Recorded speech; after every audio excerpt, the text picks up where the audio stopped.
Ake sisifune sisithole Mabhodla TV. Mabhodla TV. I know my story. Mabhodla TV.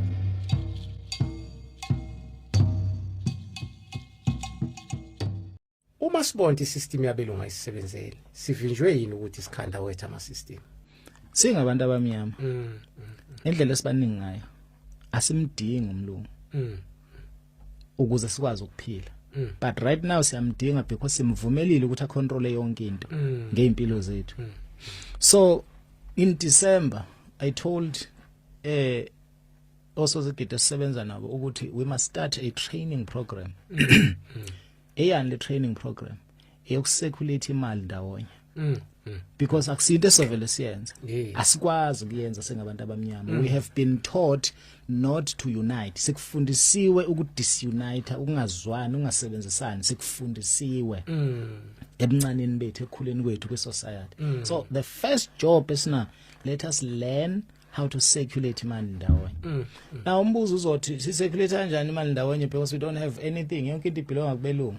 Yes, yonke into ibelonga kubelungu. So asithathe khona lokho kwabelungu sikucirculate ndawonye thina because we are in the education process. Sisafunda ukucirculate imali ndawonye. So what is it that is happening? What's the plan? The plan is we go and we buy something from bona belungu. Bese siyabuya thina. We don't care ukuthi iprice siyimisaphi. Siyabuya thina sesizoyidayiselana thina le. Yes, imali siyikhipha kubelungu masoyilanda le product. But inhloso enkulu manje is to start from step 1. Let us learn how to circulate imali ndawonye. So ngamanye amazwi mawufuna ukuthenga manje, you're not thinking of a boxer. You are thinking of the organization. Le nto lezo uyithola kule organization. As much as mhlambe sayithenga khona ebox. Yabo, ngenza nje sibonelo nje crazy.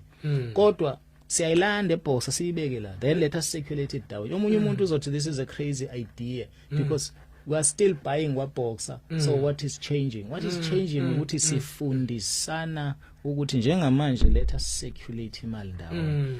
While we circulate imali ndawonye, we then learn how to create our own aromat, how to create our own toilet paper, how to create our own toothpaste, while we circulate imali ndawonye from those people.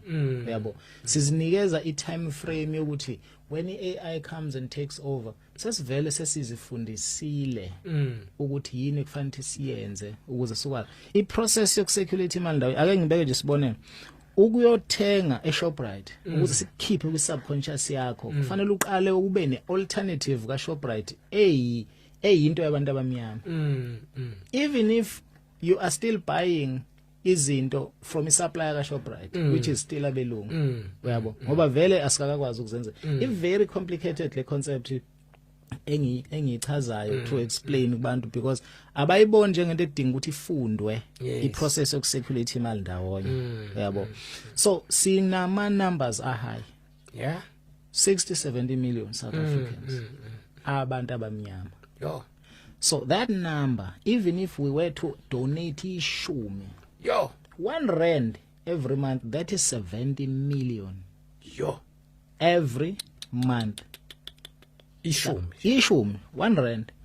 But ngeke sikwenze lokho because sisabuka TV yangihlukumeza ke mina impela ke le bengiyibona ngapha ekhaya empangeni kune garage elikhona eNgwelezani lapha. So le garage every car yaseNgwelezani nqwabi imoto lapha eNgwelezani. So mungabala ukuthi ungana no petrol ofakwe imotweni every day, and leyo mali leyo petrol yaphuma eNgwelezani yakubelungu yonke every day kuze kube nesitolo. So if we only circulated leyo mali amongst us ngokuthi at least igarage, ngoba igarage laphana it used to be owned by umuntu omnyama, but because umlungu made sure ukuthi into omnyama somehow some way hambe sabotage ke ife, lagcina igarage laphela kwasongena belungu ke kwaphela iminyaka nakhona ukuthi ingena belungu. Yabo, so if ukuthi bekuse ilelo garage lomuntu omnyama, it would make me happy. Just like indaba zama tuck shop, akiyenze sense kimi unless in fact not unless akuyenzi sense kimi ukuthi khona abantu abavele bafika nje le South Africa bona nje bavele bakhanda system perfect ema tuck shop nje abo where are they getting ama products la izweni lethu yabo where are they getting ama products la izweni lethu these people are rude, these people abafundile nje bathina siqhakambisa ukufunda abazi nix but they are running a perfect machine yama supermarket and ithini sibanikeza imhlaba yethu ukuthi bakwazi ukwaranela kuyona so that is a system so everything is a system so imagine ke now ngeke nganza futhi isibonelo lapha eClermont ugcwele itende imqasho ngoba it's an industrial area ngithe New Germany so njengoba kugcwele imqasho kanje so imqasho nguthatha njengomuzi ke mina so ngathi ake sibaleni ukuthi lezi itende ezingaka ezigcwele la ziyimizi emingaki lapha kona bathi ngisho nasemillionini ziyafika so ngathi mina sokunemizi about 1 million man bheka la noma mhlawumbe sebi exaggerated figure le yabo so imagine ke now how much money each of leli ikhaya ngamanye amazwi lo mqasho o within lesi stand so i stand sinemqasho u20 for example so kuphuma o 2-3,000 every month abayigrosseni bawu20 la that is imali engaphezulu kwerent erentwa la so kusho ukuthi 2 to 300 million ophuma eClermont uye kwaBoxer uye Spar uye Shoprite uye kuphi every single month asakabali impahla zokugqoka asakabali transport o petrol sisabala nje ukudla kuphela which means abantu abamnyama we do have money because siya manifest emqondweni yethu by the way so impilo ngeke izixake because into masuyifuna boma ulambile right now you only gonna think about food and uzoye ukucabanga ukudla ngoba masusuthi mungakasuthi uzocabanga ngokudla ngoba ucabanga ngakho to an emotional level then uzibeka kwi frequency yokudla then uzothola ukudla then uzodla because awusayeke ukucabanga ngakho so the same thing ke with this concept enzama ukuthi ngiyibeke la ukuthi if labantu benga recognize ukuthi okay asithenge kodwa ukuthenga kwethu akubo ukuthi sithola indlela yokuthi le mali ayingahambi yonke manje asibe conscious of that fact ukuthi ayingahambi yonke le mali lo 300 million ezohambisa every month awungahambi wonke manje ngoba it's like sisaqhubeka nokuzilimaza thina so ngalesikhathi ungahambi wonke sekwenzakalani manje sekushintsha mindset because indaba ke mindset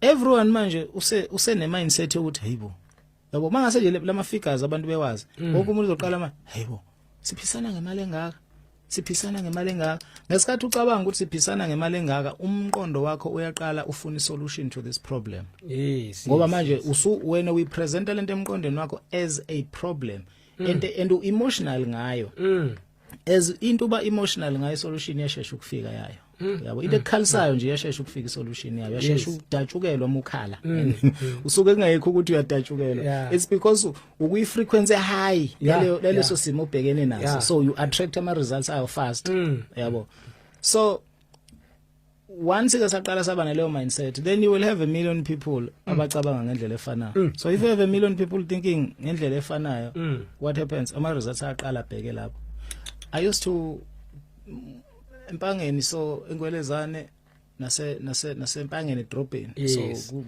ama sports fields angapha nangapha emehloko omkhulu so ama sports fields asedolobheni anama billboards anama lokhuzana what you call these things ehlobisa advertise ama business ebekwe emaceleni ama board la and then it hit me ukuthi less sports fields igreen kanje because ichaswe obaba beingane idlala la noma beingane idlala ama business abo ngalelo kushini thina silinde ukuthi uhulumeni ozozokwenzani ozozosikhandela ama ground yet sikhona sikhona singabazali but silinde uhulumeni ukuthi ube yena ozosenzela because uhulumeni usifundise ukuthi asidepende kuye abelungu abadepende kuhulumeni because uhulumeni wenziwe yibona bane yabe indlela bona yokwenza izinto outside of uhulumeni yabo ingane zabelungu zikhula on a very different vibration than ezabantu abamnyama ezabantu abamnyama zikhula zamele sebenza labelungu ezabelungu ikhula zazi ukuthi kumele zisetshenzelwe abantu abamnyama Yo. So that's Yo. a different Yo. mentality Yo. altogether. And hayi ukuthi zikhula ziyakwazi lokho. Manje sho ukuthi sihleli silinde nje ukuthi uhulumeni. Thina silinda uhulumeni Yeah, yeah. uthi yena uhulumeni ozosenzela. But asiboni so uhulumeni. So thina kahle kahle uhulumeni. Yo. Ithina kahle kahle uhulumeni. So le concept ke yenza ukuthi understand capital ikhona. The money we take ukuyogrossa ngayo lo 300 million engithi ukhishwa indawo enama households ayi million. That 300 million is a business capital. Esihambisa kubelungu. Yo. So once you start thinking about it that way, then usuzobona ukuthi oh okay. So laba kweyabi community because abelungu bancane by the way. Bancane kakhulu abelungu. So when I say abelungu asidinga isibhamu kulwa nabo, we just need to come together. Now imagine sekuphele 5 years. Now we are building, we are now growing our own food. We have practiced indaba yokucirculate imali sesi used to. So manje akusekho emqondweni wethu ukuyothenga kubo. Yabona uma ukufuna into usocabanga ukuthi oh konje kwi community yami khonani uhambe uyothenga khona. Uyabo. So sekupheleke manje let's say 2 3 4 5 years. Then sesikhipha umthetho mhlawumbe sesiwu 10 million. Sesikhipha umthetho sithi okay ngelanga elithile wonke umuntu uyaye kuyosebenza obesebenzela umlungu ngoba sesikhandile vele platform ukuthi siyenza kanjani imali ngalo. What do you think is going to happen within a month with abelungu? Akusekho umuntu obasebenzelayo, akusekho umuntu othenga amabhizinisi nabo. What's going to happen? Bazozocela kithi imisebenzi. They cannot be billionaires abelungu without umuntu omnyama. Hey, when they plan a business abelungu basuka i-target market yabo kumuntu omnyama. Yo. So they can't be billionaires. We are the ones who make them billionaires. They don't have the numbers yokuba ama billionaires. When they invent a new product, i-target market umuntu omnyama. When a new product is invented, whatever business model abanayo uma bekhanda social media platform ethile in bayazi ukuthi consumer yale content enkulu kuzoba umuntu omnyama. They know this. Susa umuntu omnyama ku TikTok and see what happens. Susa umuntu omnyama ku Facebook and see what happens. Twitter, everywhere. We platform. are the primary target market because we don't know we are the primary target market. So the leaders of abantu abamnyama bakhombisa ukungabi nama ideas ukuthi kufanele ngabe kwenzakalani. Buka iChina njengamanje ukuthi from a government perspective ukuthi kuphi. If I leadership yazi ukuthi yenzani. Yake sikwenze lokho because ingane zethu zisa and yazi there's something called a self-fulfilling prophecy. What is the example yayo la? Musa emncane hamba esikoleni.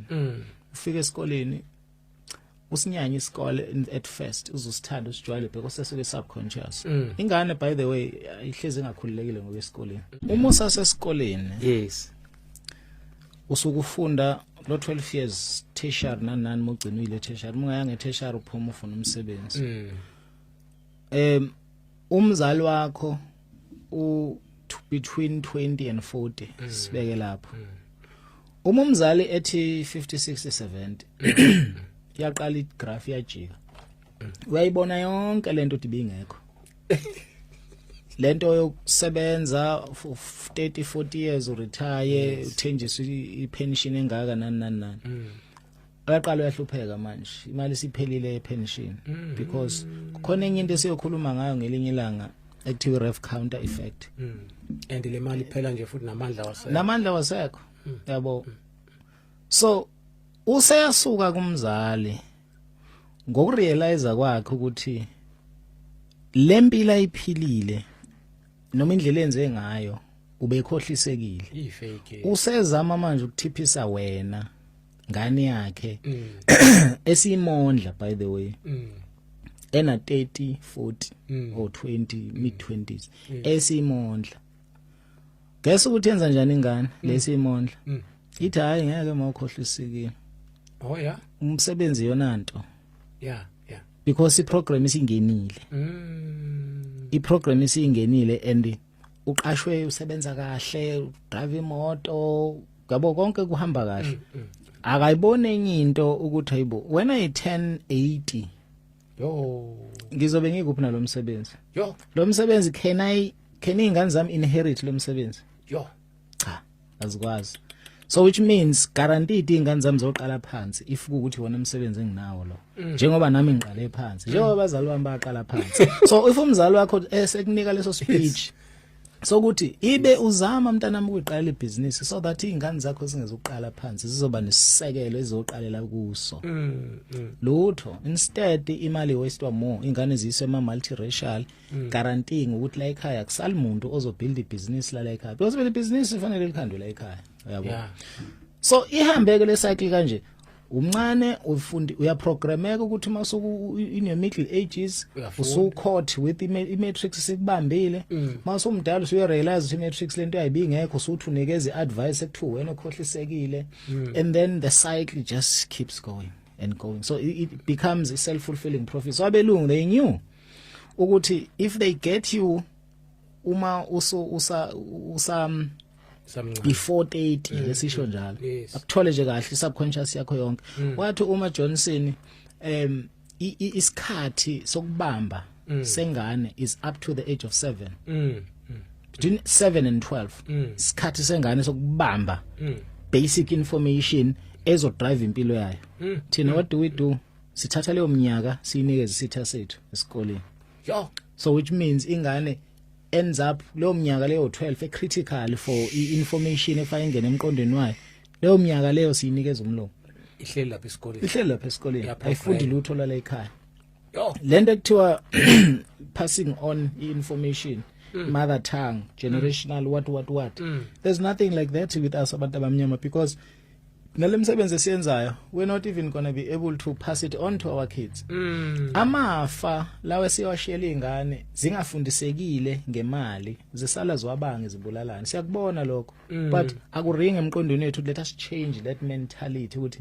instead of ukuthi ngicabanga ukuthi ngithatha life cover ezoshiya 10 million for ingane why ngingasifundisi ukuthi how to handle 10 million ziwuthole uma sezikwazi ukuhandlisha no we love ingane too much why because sine mentality othina sakhula hlupheka so ingane zethu asifuni ihlupheka indaba yokhula hlupheka is twofold yes it was bad but it made us strong so now as a parent you need to figure out ukuthi how to make your kids strong so that izokwazi ukubhekana nempilo musobe ukuspoil ingane non stop ngoba uthi wena wakhula uhlupheka uyazilimaza ingane ekhula spoiled iba i problem kubantu ekhula ihlale nabo madoda ayibi problem kuyo ayiboni yena ukuthi there's something wrong ngayo kahle uzokuyibulala leyo ngane yabo so isle self-fulfilling prophecy ke eyokuthi singaboni thina ukuthi sishawa yini singabantu abamnyama ke isuka lapho ukuthi esikoleni ube mdala usebenze ube mdala urealize ukuthi bingekho yonke lento uthi unikeza wisdom kuthi wena okhohlisekile yabo because iwisdom sokusuyinika ngani that's why you find abantu abadala kakhulu kuma networks kuma banoyi kakhulu now kuze ukuthi uma sekufika a proper business opportunity ithathwe nayo ezibhanoyi because kwaziwa ukuthi kunale mentality okay there's something else eyenziwa isikole ebese ufika uyifunda masomdala that is into yokugaranteka ukuthi uzothola imali yokusebenzela noma usebenzanga emsebenzini khona abantu abangasebenza abadojayo but they still get their full salaries and also that's the first thing the second thing about umsebenzi uya enkampanini esivele siye well established ukuthi kwathatha iminyaka emingaka ukuthi ikhandwe awazi wena ufike yonke into seyi perfect sekunama departments sekunama salary notches sekunama payslips sekunani awubazi besasebenzele basement abanikazi balenkampani ukuthi bayaqala yaphi so uma singabantu abamnyama ke sicabanga uqala into sivele siyitshela ukuthi within 30 days sesokwenza profit so my profit singayenzi ayikho lento eyenziwayo lento useless because in 30 days ayisiholelanga because siprogrameke ukuthi mina ngithi 30 days syndrome so sishawa 30 days syndrome ukuthi silindele imlingo after 30 days that's why mina ngiproud ukuthi siqeda 10 years manje we are building into yethu iwa ivuka because we're dealing with the mentality we're dealing with the subconscious conditioning wrong eyabantu nomlungu owakhe ibhanoyi walakho ukuqala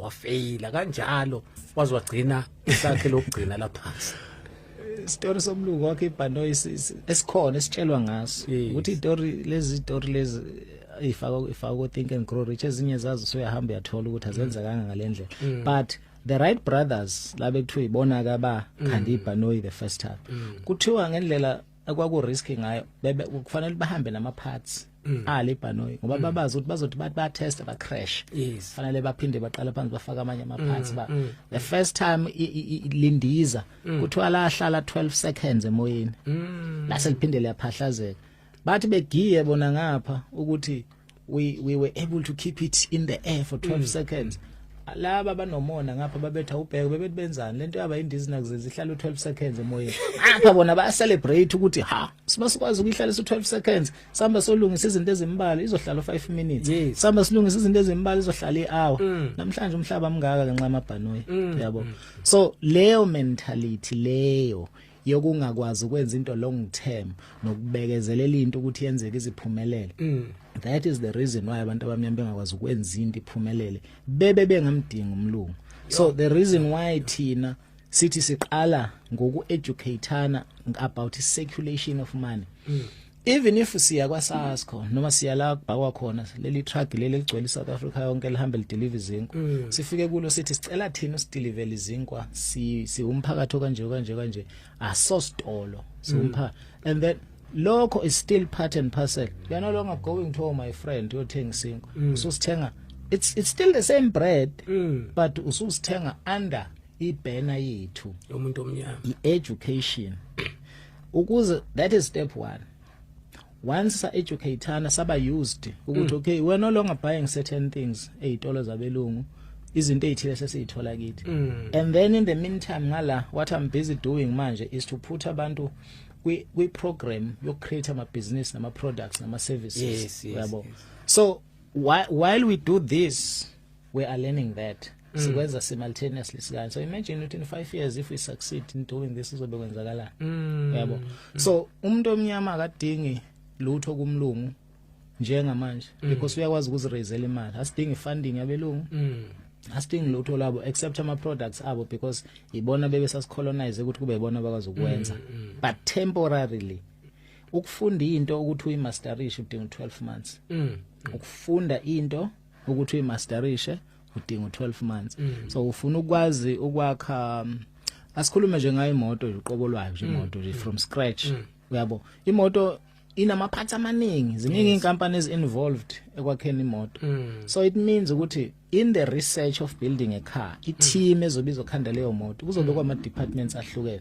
so wena uyofunda ngomzimba wemoto wena uyofunda ngeengine yemoto wena uyofunda ngosuspension wemoto wena uyofunda air conditioning system yemoto kanje ngamasondo nani it doesn't have to mubuka imoto thina sivele siyibuka ukuthi we singaqala kanjani ukhanda imoto kanti you are looking at it wrong fanele ubuke wena uthi ngalikhanda kanjani isondo oh ngikhanda kanjani i-aircon yemoto oh ngikhanda kanjani nje yabo if you looking at it like that then umsebenzi ubamncane uyabo so thina sivele siyibuke lento benkulu bese emqondweni siba overwhelmed bese siya give up because subconscious vele ibone kuyinto impossible yabo so ukuze sikwazi ke singabantu abamnyama ukuthi senze into yethu fanele siqale si-educateane in the concept and principle of money circulation ukuthi how do we circulate imali ndawonye sisodwa even if we're using their own products even if masaqala we use their own products because asikakwazi ukukhanda wethu then mase siyaqala ke siqala ngama products food security for example because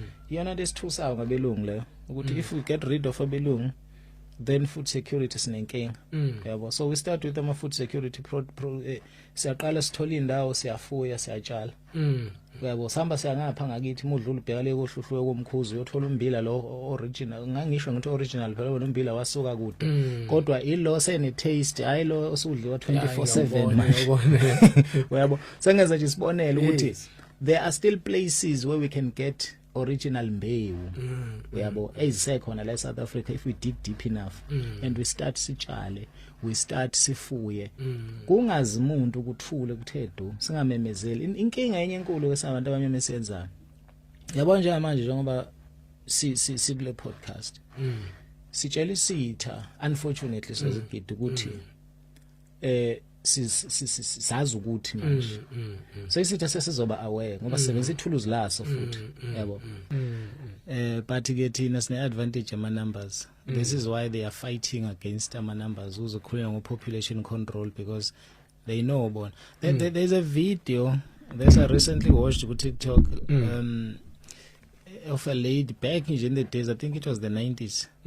Ekhuluma indaba ukuthi if there was no conflict between thina nabelungu besihlala nje ndawonye ngokuthula abelungu they were not going to last, they were just going to disappear within our population ngenxa yokuthi abekho melanin skinned so spiritually psychologically but yayi explain yena ukuthi yayo into eyenzeka kanjani. So that's why abelungu they are fighting ukuthi bayisuse eduze kwethu because if they mingle nathi they disappear yabo. So into eyingozi njengoba ngishilo kakhulu kubelungu kuhlangana komuntu omnyama. At the same time ayikho into esivimba ukuthi sihlangane ngaphandle kwemiqondo yethu. Imiqondo yethu ivinjwa environment yethu ukuthi sihlanganise. So into ekwazi ukwenzeka ukuthi abantu abayibonayo lenkinga kukhona abantu abawoke then bese kuba khona abantu abawoke. So I'll use the same word so that it's a paradox. Yes. Yabo kukhona laba abawoke to the point of uba clever black. Bese kuba khona abawoke ukuthi ngempela bayembulelwa, they can see things, bayabona ukuthi kwenzakalani bafuna kuba ingxenye solution. Uma usumdala there is nothing that we can do for you uma ungaboni ukuthi abantu abanyama sinenkinga. Uma usumdala the only people abasanga educateka ukuthi there's a problem zingane. So endleleni yethu yokuthi siphakame singabantu abamnyama, mina I only want to work with abantu who can already see ukuthi there's a problem engezoba convince ukuthi there's a problem. Umuntu uyazi ukuthi there's a problem. Mayichazela ukuthi kwi community yethu what we are doing we are in the process of practicing circulation yemali because this is what they are doing. They circulate imali ndawonye bona, the only difference ukuthi banesitolo endaweni yabo bephinde bebe nesitolo endaweni yethu isazolanda imali yethu bese isitolo esendaweni yethu yabo izalanda imali isendaweni yabo because thina sinazi izitolo endaweni yethu yabo. So that is the bottom line. Ake sisifune sisithole Mabhodla TV. Mabhodla TV. I know my story. Mabhodla TV.